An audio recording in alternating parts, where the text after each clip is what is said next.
तीसरे अध्याय की छठी कक्षा में सबका स्वागत है। पिछली कक्षा में हमने 19 श्लोक देख लिए थे और 19वें श्लोक में श्री कृष्ण जी महाराज ने अर्जुन को ये कहा था कि तुम निष्काम भाव से कर्म करो और जो अनासक्त होके जो बिना आसक्ति के कर्म करते हो तो उससे तुम क्या करोगे, अपने आप को कर्म बंधन में नहीं बांधोगे और किसकी प्राप्ति कर लोगे, परम की प्राप्ति करोगे। परमात्मा की प्राप्ति तब होती है जब हम आसक्ति को छोड़ करके हम कर्म करते हैं, यानी अनासक्त होके जब हम कर्म करते हैं तब हमें परमात्मा की प्राप्ति होती है। यहाँ पर श्री कृष्ण जी महाराज हमें ये कन्फर्म कर रहे हैं कि कर्म को छोड़ने से या कर्म ना करने से हमारी सद्गति नहीं होती। कर्म को करना तो है लेकिन उसके फल की इच्छा को छोड़ करके जब हम कर्म करते हैं तब हमारी मुक्ति होती है। जैसे कि हमारा ईशोपनिषद भी कहता है न कर्म लिप्यते नरे, उसमें भी कर्म के 4-5 मंत्र आते हैं जिसमें ये व्याख्या करी गई है कि कर्म से हम युक्त नहीं होना चाहते, लेकिन कर्म किए बगैर भी मनुष्य रह नहीं सकता। ये कृष्ण जी महाराज जी ने गीता में भी कह दिया इस बात को कि जब हम बिना कर्म किए नहीं रह सकते तो हमारे पास ऑप्शन क्या है, कर्म भी करना है और कर्म बंधन में भी बांधता है। तो जैसे हम क्या करते हैं, कुछ चेन रिएक्शंस होती हैं, केमिस्ट्री वालों को ये चीज समझ आएगी। तो जब हम एसिड और बेस को मिला देते हैं तो वो रिएक्शन होती है। अगर एसिड और बेस में कुछ ऐसा एजेंट डाल दें कि वो रिएक्शन ना हो तो वो एंड रिजल्ट नहीं मिलेगा। हम क्या चाहते हैं, हम रिएक्शन ही तो नहीं चाहते, कर्म और कर्म फल की जो हमें रिजल्ट मिल रहा है वो हमें नहीं चाहना, उसकी हमें प्राप्ति नहीं चाहिए। तो हम क्या करते हैं, उस दोनों कड़ी को ब्रेक कर देते हैं। ऐसे ही कर्म करते हैं और कर्म का फल लाना है, उसके बीच में हमारा भाव बन गया कि मेरे को इस कर्म का ये फल चाहिए, इस कर्म के प्रति मेरी ये आसक्ति है, तो उस आसक्ति को हटा देना है हमने। जब हटा दिया तो हमें जो बांधने वाला रिजल्ट है हम उससे बच जाएंगे। ऐसा यहाँ पे कृष्ण जी महाराज ने पिछले 19वें श्लोक में ये कहा था। आज हम 20वें से प्रारंभ कर रहे हैं। आसक्ति रहित होकर के जो कर्म करते हैं उसके बारे में आगे बता रही हैं। क्या, कर्मण्येव संसिद्धिम अस्थिता जनकादयः लोक संग्रह में वपि संपश्य कर्तुमर्हसि। संपश्यत क्या हो गया, देखते हुए, ठीक प्रकार से देखना, अच्छे प्रकार से देखते हैं किस चीज को भी। कर्तुम अर्हसि, तुम अपने कर्म करने के ही योग्य हो, अर्थात कर्म करना ही चाहिए। तुम्हारे पास ऑप्शन क्या है, कर्म करने की ऑप्शन है। कर्मणीय, कर्म के द्वारा, कर्म योग के द्वारा ही संसिद्धि होती है, सिद्धि किसी चीज की, अचीवमेंट, अटेनमेंट हम जिसको कह देते हैं, परम सिद्धि को प्राप्त हुए कौन, जनक आदि ऋषि भी, जो राजा जनक हुए, उन्होंने निष्काम भाव से राज्य किया और मनुष्य मात्र के कल्याण के लिए, समाज के कल्याण के लिए कार्य किया। तो उनका उदाहरण देते हुए श्री कृष्ण जी महाराज कह रहे हैं कि उनके द्वारा ही कर्म योग करते हुए, कर्मों को करते हुए ही तुम परम सिद्धि को प्राप्त हुए। किनकी तरह, जनक आदि की तरह। लोक संग्रह होता है, लोक संग्रह को लोक यहाँ पे कह देंगे, मनुष्यों को भी कह देंगे, शास्त्र को भी कह देते हैं।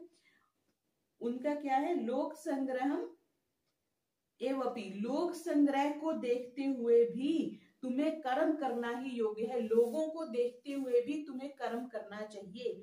यहाँ पे राजा जनक का नाम क्यों लिया गया, क्योंकि बहुत से राजा जनक से पहले भी लोग हुए हैं जो निष्काम भाव से सेवा करी, जैसे वैवस्वत मनु हुए, इक्ष्वाकु हुए, राजा इक्ष्वाकु हुए, सूर्य हुए।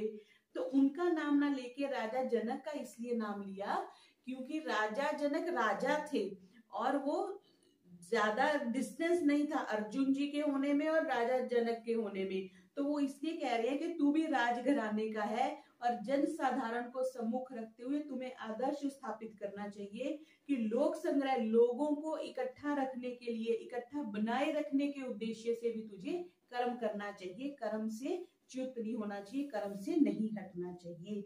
क्योंकि अगर तुम कर्म नहीं करोगे तो यहाँ पे कर्मणा एव का योगे ने भी कह सकते थे, अगर सिर्फ योग की बात करते कि तुम सिर्फ योगी बन के बैठो और लोग तुम्हारे इस आचरण को पकड़ेंगे, नहीं, उन्होंने कहा कर्म करते हुए। कैसे कर्म करते हुए? जैसे राजा जनक आदि ने कर्म किए वैसे तुझे भी कर्म करने चाहिए।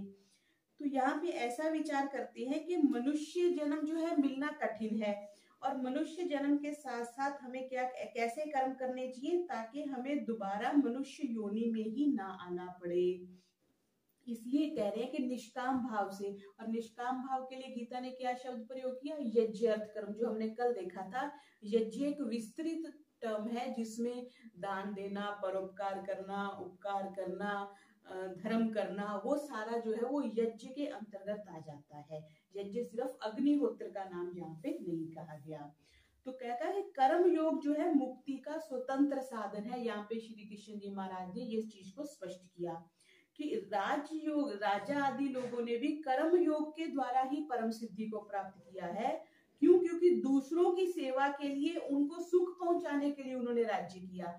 राजा को जो राजपाट मिलता है, या इसको ऐसे भी समझना चाहिए कि अगर हमें किसी संस्था का, किसी आश्रम का, किसी यूनिवर्सिटी का कहीं कोई पद मिलता है तो अपने स्वयं भोग के लिए नहीं मिलता।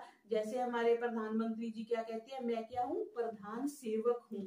अगर किसी को राजपाट मिला है, अगर किसी की कोई स्थिति बनी है, तो इसका मतलब उसको ये प्रतिष्ठा दी गई है कि वो उतनी ज्यादा सेवा कर सकता है। अब जितना एक 4th क्लास व्यक्ति के पास अथॉरिटी है, जितनी उसके पास सेवा की अपॉर्चुनिटी है, बड़े अधिकारी के पास उससे 4 गुना या कई गुना ज्यादा उसके पास अपॉर्चुनिटी है, तो वो उतनी ज्यादा सेवा कर सकता है। तो इसको ऐसे समझना चाहिए कि जितना बड़ा हमें धन धान्य ऐश्वर्य जो भी समाज ने दिया है, ज्ञान की दृष्टि से भी कह सकते हैं कि अगर आपको ज्ञान भी दिया तो वो भी तो समाज ने दिया, हमें अपनी परंपरा से मिला, ऋषियों से मिला, गुरुओं से मिला, तो वो हमारा एक कर्तव्य बनता है कि हम उसको आगे दें। अगर धन धान्य मिला है, ज्यादा मिला है तो उतना बांटो, ऊंचा पद मिला है तो वो दूसरों को देने के लिए मिला है। तो यहाँ पे राजा जनक का एग्जाम्पल देके वो ये कह रहे हैं कि उन्होंने दूसरों को सुख पहुंचाने के लिए राज किया, ना कि सिर्फ भोग भोगने के लिए, ऐश्वर्य के लिए। जैसे हम देखते हैं कि बाद में ये जो मुगल राज के लोग आए, वो उन्होंने सिर्फ अपने ऐशोआराम का जीवन व्यतीत किया। तो इसके कारण यहाँ पे ये स्पष्ट हो रहा है कि जो राजपाट मिलना, पद प्रतिष्ठा मिलना, वो भी इसीलिए आपको ग्रांटेड दी जाती है कि आप इस पद का प्रयोग दूसरों के लाभ के लिए करें, दूसरों के परोपकार के लिए करें। 20वें श्लोक को उर्दू में क्या कह रहे हैं ये? अमल से बुजुर्गों ने पाया कमाल, जनक जैसे इंसान हुए बा कमाल, इसी तरह नेकी किए जाओ तुम, जहां को भलाई दिए जाओ तुम। जहां को तुम भलाई दिए जाओ, ये कहा बाकमाल, कमाल के साथ। तो संबंध अब अगले श्लोक का संबंध पिछले से कैसे करेंगे कि कर्म करने से लोक संग्रह कैसे होता है, लोगों को कैसे इस चीज का पता चलता है, उसके बारे में 21वें श्लोक में कहते हैं, यत् यत् आचरति श्रेष्ठस् तत् तत् देवेतरो जनः, स यत् प्रमाणं कुरुते लोकस्तद् अनुवर्तते। अनुवर्तते, अनुवर्तते हम समझते हैं, अनुवर्त पिता पुत्रो अनुव्रता मात्रा भवतु सम्मना। पुत्र कैसा होना चाहिए?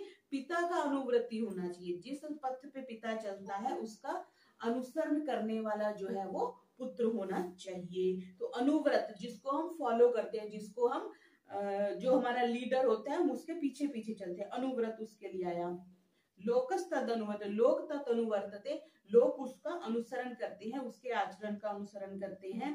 स यत् प्रमाणम, जो कुछ प्रमाण कर देता है, जो भी एक बड़ा अधिकारी है, जो राजा है, जो श्रेष्ठ व्यक्ति है, वो जिस चीज का एक प्रमाण सेट कर देता है, लोग उसको फॉलो करना शुरू कर देते हैं, लोग उसका आचरण करना शुरू कर देते हैं। श्रेष्ठ यत् यत् आचरति, और श्रेष्ठ जो मनुष्य लोग हैं, जो जो आचरण करते हैं, दूसरे मनुष्य भी वैसा ही आचरण करते हैं। तो क्या बताया कि जो बड़े लोग हैं उनको एक एग्जाम्पल सेट करनी चाहिए, बिकॉज अगर उन्होंने जो एग्जाम्पल सेट कर दी दूसरे भी उसको फॉलो करेंगे।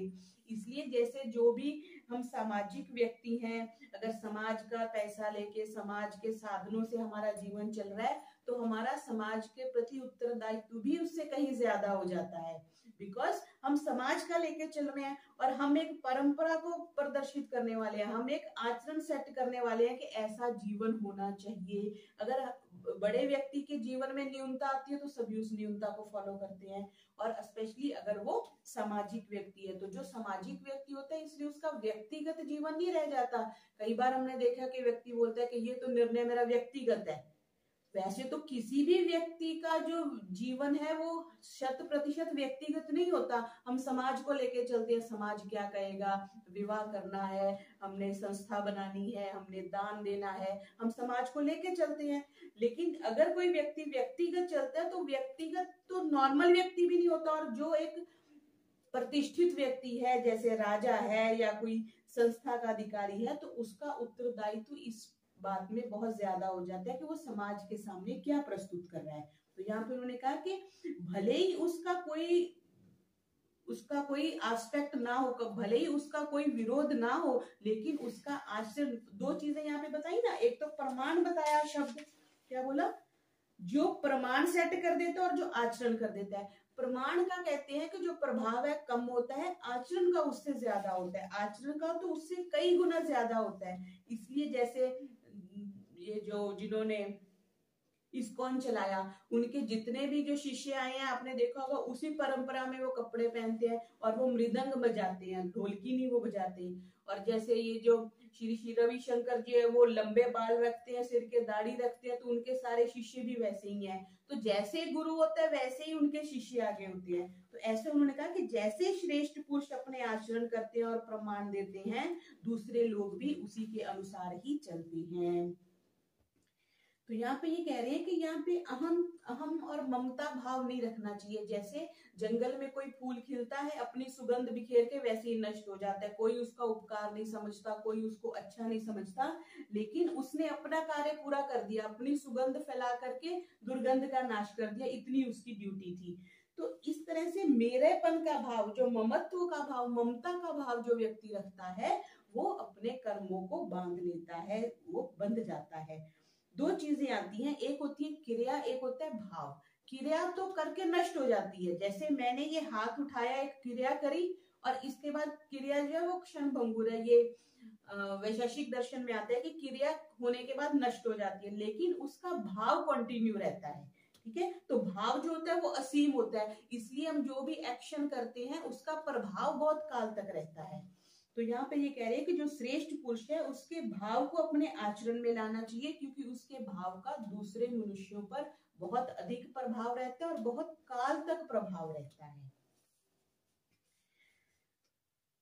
और उस ऐसा व्यक्ति जो होता है वो अभिमान भी नहीं करता। राजा जनक के विषय में यहाँ पे बात कर रहे थे। और जैसे इस चीज को ऐसे भी समझेंगे, जैसे रेलगाड़ी के इंजन का जो ड्राइवर है उसकी कितनी बड़ी रिस्पॉन्सिबिलिटी है, कितने लोग उसकी गाड़ी में बैठे हुए हैं, अगर उसको नींद आ जाए या अगर थोड़ा सा वो अस्त व्यस्त हो जाए तो गाड़ी की दुर्घटना हो जाएगी तो कितने लोगों का नुकसान हो जाएगा। ऐसे ही जो भी जितना ज्यादा वो कहते हैं ना, जेडा सिर ओडी सिर पीड़ा, उनको उतनी रिस्पॉन्सिबिलिटी हो जाती है, उतना ज्यादा उनको भोगना पड़ता है, बिकॉज इतने लोगों को वो लीड करके चल रहे होते हैं।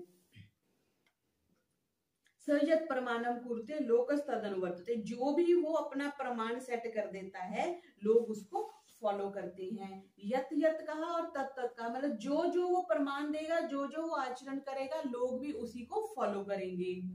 इसलिए स्वयं आचरण करने वाली बात तो ऐसी है कि जैसे आपने बंदूक से गोली चलाई तो उसमें आवाज भी आएगी और उसका एक्शन भी होगा, और अगर आचरण नहीं होगा तो सिर्फ वो एक वर्बल बात हो जाएगी जिसको प्रमाण कहते हैं। इसलिए श्री कृष्ण जी महाराज कह रहे हैं कि श्रेष्ठ मनुष्यों को अपने वर्ण के अनुसार, अपने आश्रम के अनुसार, अपनी पद प्रतिष्ठा के अनुसार आचरण करके ना केवल प्रमाण देना चाहिए बल्कि आचरण करना चाहिए। क्यों? क्योंकि समाज के लोग उनको फॉलो करते हैं। ये हमारा 21वां श्लोक हुआ। कोई नामवर शख्स करता है काम, नामवर मीन्स जो फेमस है, जो बड़ा व्यक्ति है, कोई नामवर शख्स करता है काम तो करते हैं तकलीद उसकी अवाम, बड़ा आदमी जो बनाए असूल वही सारी दुनिया करेगी कबूल। जो बड़ा व्यक्ति एक असूल बना देगा सभी उसको फॉलो करेंगे। तो यहाँ पे भगवान लोक संग्रह की पुष्टि में अगला श्लोक फिर कह रहे हैं, न मे पार्थस्ति कर्तव्यम त्रिषु लोकेषु किंचन न अन्वाप्तुमवाप्तव्यम वर्त एव च कर्मणि। कर्मणि कर्तव्य कर्म में सप्तमी आ गई। न में पार्थ, पार्थ अर्जुन के लिए कहा, त्रिषु लोकेषु तीनों लोकों में। श्री कृष्ण जी महाराज कह रहे हैं अपने आप को, मतलब क्योंकि वो योगी राज श्री कृष्ण थे, अपने आप को प्रस्तुत करते हुए कह रहे हैं कि मुझे तीनों लोकों में कोई मेरे लिए कर्तव्य नहीं है, मेरे लिए कोई भी ऐसा कार्य नहीं है जिसका मुझे करना चाहिए, और कुछ भी ऐसा अवाप्तव्यम कोई भी प्राप्त करने योग्य वस्तु नहीं है, और ना ही कोई अनवाप्तम, मतलब मेरे लिए कोई भी ऐसी वस्तु नहीं है जो मुझे प्राप्त नहीं है और मुझे जिसको प्राप्त करना है, ऐसा कह रहे हैं। फिर भी क्या, कर्मणि एव वर्तते, फिर भी मैं कर्म में लगा रहता हूँ। हम कर्म क्यों करते हैं जी? मेरे पास अभी घर नहीं है।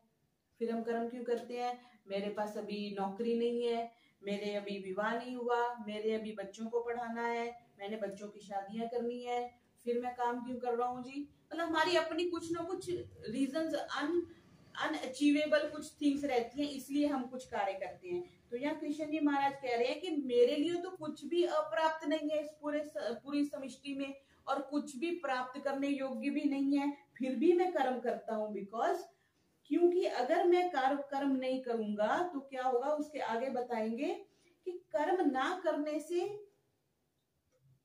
अब परमात्मा अगर कर्म करना छोड़ दे तो सृष्टि कैसे चलेगी? ये सूर्य समय पर उग रहा है, चंद्रमा समय पर उग रहा है, दिन रात बन रहे हैं, सारी सृष्टि की जो व्यवस्था है वो भी तो वो परमात्मा ही तो कर रहा है। लेकिन वो किस भाव से कर रहा है? निष्काम भाव से कर रहा है, अपने लिए नहीं कर रहा कि उसको हाँ सब लोग बोलेंगे हाँ परमात्मा की उपासना करते हैं क्योंकि परमात्मा इतनी बड़ी सृष्टि चला रहा है। नहीं, परमात्मा ये इसलिए कर्तव्य कर रहा है कि उस परोपकार के लिए, हम प्राणियों के उपकार के लिए परमात्मा ने सृष्टि बनाई है कि हम अपने कर्म फल को भोगते हुए कर्मों को नष्ट करके मोक्ष की प्राप्ति कर सके। तो वो कह रहे हैं कि जब मैं निष्काम कर्म कर सकता हूँ तो तुम्हें भी कर्म करना चाहिए। तुम्हारे पास तो रीजन है, 100 रीजन है काम करने के लिए, मेरे पास तो कोई रीजन भी नहीं है, फिर भी मैं बिना रीजन के काम कर रहा हूँ, मैं निष्काम होकर कर्म कर रहा हूँ। तो तुम्हें भी कर्तव्यच्युत नहीं होना चाहिए, कर्तव्य से नहीं हटना चाहिए। क्यों? क्योंकि कर्तव्य परायण रहने से ही साधक को भगवत तत्व का जो अनुभव है वो सुगमता से हो सकता है। अगर हम तामस में आ जाएंगे, कर्म करना छोड़ देंगे, तो क्या होगा, हमारी कर्तव्य में रुचि नहीं रहेगी, हम भगवत तत्व की प्राप्ति नहीं कर सकते। जो खुद इतने बड़ा काम कर रहा है तो उसको, जो व्यक्ति खुद काम करता है ना उसको काम करने वाले लोग पसंद होते हैं, जो खुद आलसी होता है उसको आलसी लोग पसंद होते हैं। तो जब परमात्मा इतने बड़े काम कर रहा है, इतनी बड़ी सृष्टि चला रहा है, तो हमें भी उनका अनुकरण करना चाहिए, उनको फॉलो करना चाहिए। क्योंकि भगवान जो है वो त्रिलोकी में आदर्श पुरुष हैं, और आदर्श पुरुष भी और तत्वज्ञ भी हैं। जब फिर वो काम कर सकते हैं तो हमें भी कार्य करना चाहिए, हमें कार्य से बिना नहीं रहना चाहिए। क्योंकि पीछे अर्जुन ने कहा ना, मैं युद्ध नहीं करूंगा, मैं घोर कर्म में मुझे क्यों लिप्त कर रहे हो? तो यहाँ पे वो उसको बता रहे हैं कि जैसे धर्म की रक्षा के लिए मैंने धर्म संरक्षणार्थाय धर्म संस्थापनाय, मेरे ये कर्तव्य है, धर्म की स्थापना के लिए मैं कर्म कर रहा हूँ और सृष्टि में चला रहा हूँ, ताकि निष्काम भाव से मैं परोपकार के लिए सृष्टि बनाई। कुछ लोग बोलते हैं ना, कुछ दिन पहले एक व्यक्ति आए, मुझे कहते जी भगवान ने सृष्टि क्यों बनाई? ये भाई जी प्रश्न कर रहे थे कि भगवान सृष्टि ना बनाता तो अच्छा था ना, सृष्टि बना दी, हमें जीना पड़ रहा है, मरना पड़ रहा है, रोटी की व्यवस्था करनी पड़ रही है, इतनी करनी पड़ रही है। तो वो ये भगवान ने सृष्टि बनाई हमारे लाभ के लिए, नहीं तो हम सुषुप्ति में पड़े रहते, जैसे निद्रा में पड़े रहते हैं, बेहोश होके पड़े रहते हैं, प्रलय काल में हम ऐसे ही रहते हैं, तो हमारे कर्म समाप्त नहीं होंगे, हम कभी मोक्ष में जा ही नहीं पाएंगे। तो परमात्मा ने सृष्टि इसलिए बनाई कि हम अपने कर्मों को निपटान करके, कर्म निष्कामी बन करके, परमात्मा की प्राप्ति करके परमात्मा के आनंद में रहे। और परमात्मा का आनंद कितनी देर रहेगा? 36,000 वर्ष, 36,000 बार सृष्टि बनेगी और बिगड़ेगी। और तब इतने वर्ष हम आनंद में रहेंगे।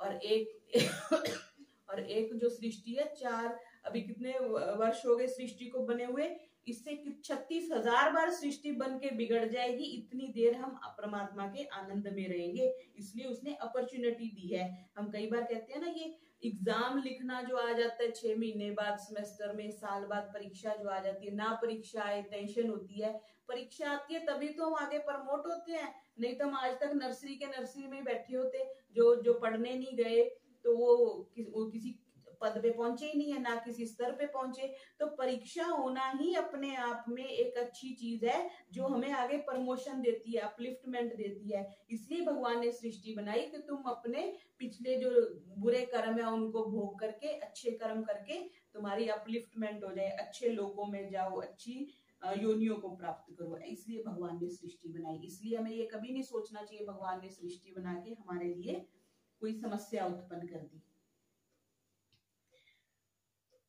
आगे 22वें में, हाँ, तो ये कहा न मैं पार्थ अस्ति, पार्थ अर्जुन को कह रहा है कि मुझे तीनों लोकों में, कृष्ण जी कह रहे हैं, ना तो कुछ कर्तव्य है और ना ही कुछ प्राप्त करने योग्य है और ना ही कुछ अप्राप्त है, फिर भी मैं कर्तव्य कर्म में लगा रहता हूं। इसलिए तुम्हें भी लगातार अपने कर्तव्य कर्म में लगे रहना चाहिए। मुझे देख दुनिया का देना है कुछ, न तीनों जहानों से लेना है कुछ, कमी कुछ नहीं गो मुझे जीनहार, मगर फिर भी रहता हूं मसरूफेकार। जीनहार कह दिया बिल्कुल ही, मगर फिर भी रहता हूं मसरूफेकार। मसरूफ होना कहते हैं व्यस्त होना, बिजी होना, लगे रहना। फिर भी मैं लगा रहता हूं, किसमें? कार्यों में लगा रहता हूं, ऐसा श्री कृष्ण जी ने कहा। ये परमात्मा की संदर्भ में कहा उन्होंने। आगे 23वां देखेंगे। यदि ही अहम न वर्तेयम जातु कर्मणि अतंद्रितः मम वर्तम अनुवर्तन्ते मनुष्यः पार्थ सर्वशः। इसके साथ ही 24वां भी देख लेंगे। उत्सिदेयुः लोकाना कुर्याम कर्म चेदहम संकरस्य च कर्तास्याम उपहन्यामिमा प्रजाः। श्याम उपहन्याम, उपहन्याम कहते हैं नष्ट करने को। क्या? प्रजा, प्रजा को नष्ट करने वाला वो संकर। संकर हमने पीछे बात करी थी, दो चीजों की मिलावट को संकर कहते हैं। जैसे संतरे और मौसमी को मिला करके उन्होंने किन्नू बना दिया, या जैसे खच्चर बना दिया, या जैसे सफेद रंग का बैंगन बना दिया, वो संकर है। दो प्रकार के जीन्स को मिला करके जो नई वस्तु बनती है उसको संकर करना कहते हैं, यानी मिक्स कर देना। जैसे आपने दूध और जल को मिक्स कर दिया तो वो जो कच्ची लस्सी है वो एक तरह से संकर हो गई। उत्सेदेयु मींस नष्ट भ्रष्ट हो जाएंगे। लोका, मनुष्य लोक, प्राणियों के लिए कह दिया। न कुर्याम कर्म चेदहम, जो वो मैं अगर कर्म ना करूं तो ये सारे जो लोग हैं ये नष्ट हो जाएंगे। ये 24वें में कहा। पहले में क्या कह रहे हैं कि यदि मैं कर्मणि अतंद्रिता, पीछे एक शब्द आया था समाचर, कि तुम अच्छे प्रकार से आचरण करो, तो उससे संबंधित ही शब्द आया अतंद्रिता, मीन्स सावधान होकर।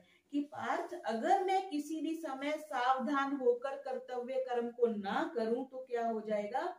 मनुष्य सर्वशः मम वर्तमान, क्योंकि सारे मनुष्य तो मेरे को फॉलो करते हैं, मेरी बात को सुनते हैं, तो क्या हो जाएगा? यदि मैं कर्म ना करूं तो ये सब मनुष्य जो है वो नष्ट भ्रष्ट हो जाएंगे, और मैं क्या हो जाऊंगा? वर्ण संकरता को पैदा करने वाला हो जाऊंगा और समस्त प्रजा को नष्ट करने वाला बन जाऊंगा। ऐसा कृष्ण जी महाराज कह रहे हैं कि अगर मैं सावधानी पूर्वक कर्म ना करूं, और अगर ऐसा हो ही नहीं सकता, और यदि मान ले कि कर्म मैं ना करूं, तो क्या हो जाएगा? सारी जो मनुष्य लोग हैं ये नष्ट भ्रष्ट हो जाएंगे और वर्ण संकर पैदा हो जाएगा।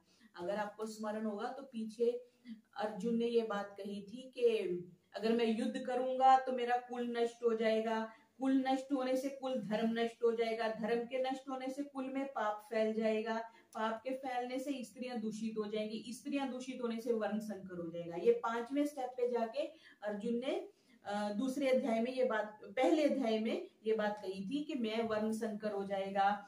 तो इसका उत्तर अब यहाँ पर आके श्री कृष्ण जी महाराज दे रहे हैं कि अगर तुम सावधानी पूर्वक कर्म नहीं करोगे, आलस्य और प्रमाद के वश में होकर अपने जीवन को नष्ट करोगे, कर्मों में शिथिलता आ जाएगी, तो उससे क्या होगा, तुम कर्मों से संबंध विच्छेद नहीं कर पाओगे।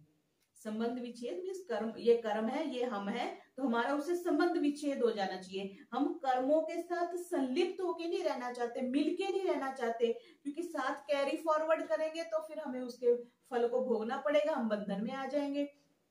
तो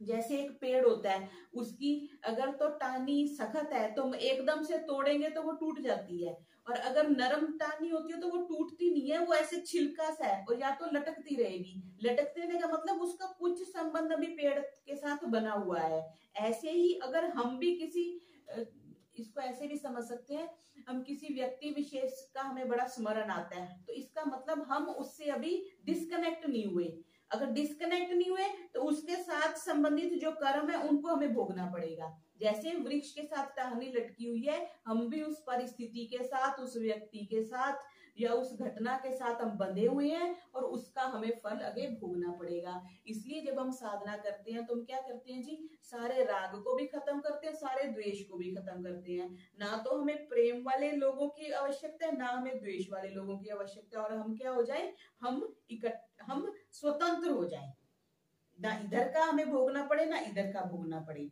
तो यहाँ पे समाचार पद के पीछे जो आया था उसके लिए अतंद्रिता, मतलब सावधान होकर हम कर्म करें, ताकि हमारा कर्म से संबंध विच्छेद हो जाए, हम कर्म के साथ संलिप्त ना रहें। और जब हम किसी कामना के साथ कर्म करते हैं तो हम कर्म के साथ संलिप्त हैं। मैंने इतने पैसे कमाने हैं, मैंने इतने इससे गाड़ी लेनी है, इतने का पेट्रोल डलवाना है, ये करना है, तो हम कर्म के साथ संलिप्त हो रहे हैं। तो यहाँ पे कह रहे हैं कि तुम्हें कर्म के साथ संलिप्त नहीं होना, आसक्ति नहीं रखनी। संकरस्य च कर्तास्याम उपनयामिमा प्रजा, यदि मैं कर्तव्य कर्म ना करूं, कृष्ण जी कह रहे हैं, तो क्या होगा, सब लोग नष्ट भ्रष्ट हो जाएंगे। कैसे नष्ट भ्रष्ट हो जाएंगे? पहली बात तो ये कह दी कि यदि मैं सावधान होकर कर्म ना करूं, ना कर्म करने में सावधानी ना बरतूं, तो क्या हो जाएगा, सभी मेरे कर्म का अनुसरण करेंगे और सारे असावधानी पूर्वक कर्म करने लग जाएंगे। पहली बात हो जाएगी, या कर्म करना ही छोड़ देंगे, इसलिए भी मुझे सावधानी पूर्वक कर्म करने हैं। फिर आगे क्या कह रहे हैं कि यदि मैं कर्म करना छोड़ दूं, जैसे तुम कह रहे हो कि मैं युद्ध करना छोड़ दूं, तो उसका अपोजिट उसी तरह से उत्तर दे रहे हैं कि अगर जैसे तुम कह रहे हो कि मैं भी कर्म करना छोड़ दूं, तो मेरा अनुकरण करने के कारण लोग भी कर्म करना छोड़ देंगे, तो ये सब लोग नष्ट हो जाएंगे संसार में। मैं क्या हो जाऊंगा, अव्यवस्था फैलाने वाला। थोड़ा सा अगर आप देखें, अगर आप किसी कंपनी में काम करते हैं या किसी दुकान पे काम करते हैं, एक दिन सफाई वाला नहीं आता तो कितनी अस्त व्यस्तता हो जाती है। किसी दिन मैनेजर नहीं आया तब भी अस्त व्यस्तता हो जाएगी। आपके पास जिसने सप्लाई देनी है वो नहीं देने आया तो भी काम नहीं ठीक से चलेगा, या किसी की दुकान पे ग्राहक नहीं आए तो भी काम ठीक नहीं चलेगा। तो कितने स्टेप्स होते हैं, वो सारे ठीक ठाक चलते रहे तो व्यवस्था ठीक चलती है। ऐसे ही घर में है, राशन ठीक से होना चाहिए, सफाई ठीक से होनी चाहिए, सब कुछ ठीक ठाक होना चाहिए, तभी हमारा जो है वो काम ठीक ठाक से चल सकेगा। अगर कुछ, तो कृष्ण जी महाराज जी कहेंगे यहाँ पे अस्त व्यस्तता हो जाएगी, सारे अपने कर्म करना छोड़ देंगे। इसलिए भगवान जो है कर्म करते हैं, ईश्वर कर्म करते हैं। कर्मण्यता की जो हम उपदेश देने के लिए तो ये कहते हैं ना कि सदा गतिशील रहो, जैसे सूर्य हमेशा गतिशील है, चंद्र हमेशा गतिशील है, परमात्मा हमेशा एक्टिव रहता है। परमात्मा को कितना हिसाब रखना पड़ रहा है, हमें तो थोड़े से लोग हैं घर के, उनकी व्यवस्था देखनी पड़ती है, भोजन की, अन्न की, पानी की। भगवान ने कितने लोग पैदा किए हुए हैं, सबकी व्यवस्था करनी है। वो कहानी सुनी ना, वो एक बार समझाने के लिए है, श्री शिव जी भोले को पार्वती माँ बोलती हैं कि आपने सबके लिए अंजल की व्यवस्था कर दी, तो वो कहते हैं हाँ मैंने सारे जीवों के लिए अंजल की व्यवस्था कर रखी है। तो उससे पहले पार्वती जी क्या करती हैं, एक छोटी सी डिब्बी में एक कीड़े को बंद कर देती है उनकी परीक्षा लेने के लिए। तो फिर पार्वती जी पूछती है, महाराज आपने सबके लिए अंजल की व्यवस्था कर दी? शिव जी बोलते हैं हाँ जी मैंने कर दी। फिर तो उन्होंने देखा नहीं होता, तो पार्वती जी शिव जी भोले को बोलती है, आपको पता नहीं है एक जीव आपका जो है इस सृष्टि में अभी भी भूखा बैठा है, उसके लिए अन्न की व्यवस्था नहीं है।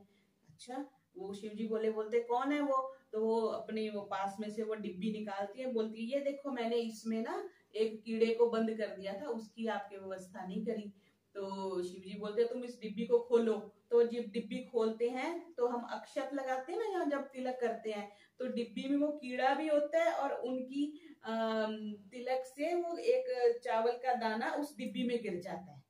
तो इसको ये समझाने की दृष्टि से है कि परमात्मा ने जिसको पैदा किया है उसके भरण पोषण की व्यवस्था भी साथ में करी है। हम घर के 3-4 लोगों की व्यवस्था में सारा जीवन निकाल देते हैं, और वो परमात्मा कितना गतिशील है, कितने ज्यादा वो कर्म करता है, करोड़ों अरबों व्यक्तियों की वो भरण पोषण की उसने व्यवस्था कर रखी है। तो उसके जितना कर्म करने वाला दूसरा व्यक्ति नहीं होगा। तो यहाँ पे कृष्ण जी कह रहे हैं कि अगर तुम युद्ध नहीं करोगे, अगर तुम कर्म नहीं करोगे, तुम कह रहे हो कि युद्ध करना घोर कर्म है, ये कर्म नहीं करूंगा, तो वर्ण संकर उत्पन्न हो जाएगा। क्यों? क्योंकि कर्तव्य कर्म ना करने से क्या होगा, कर्म धर्म उपासना वर्ण आश्रम जाति सब में संकरता आ जाएगी। जैसे घर में एक दिन दुकान में काम करने वाला नहीं आया, सपोज सफाई करने वाला नहीं आया तो मालिक को सफाई करनी पड़ी, मैनेजर नहीं आया तो मालिक को मैनेजर का भी काम करने पड़ा, सप्लायर नहीं आया तो उसको सप्लाई लेने जाना पड़ा। तो ये सारा वर्ण संकर हो गया ना, संकर समय मतलब ये ड्यूटी संकर हो गया कि सारी ड्यूटीज मालिक को ही करनी पड़ेगी। ऐसे ही घर में देख लीजिए, अगर सारी व्यवस्था नहीं हो, एक ही व्यक्ति हो, उसको सब करना पड़े, तो वर्ण संकर मीन्स ड्यूटी संकर आ गया। तो यहाँ पे कृष्ण जी महाराज कह रहे हैं कि कर्तव्य कर्म ना करने से संकर उत्पन्न होता है। जैसे तुमने कहा था कि कुल धर्म नष्ट हो जाएगा, स्त्रियां दूषित हो जाएंगी, वर्ण संकर हो जाएगा, ऐसा नहीं होगा।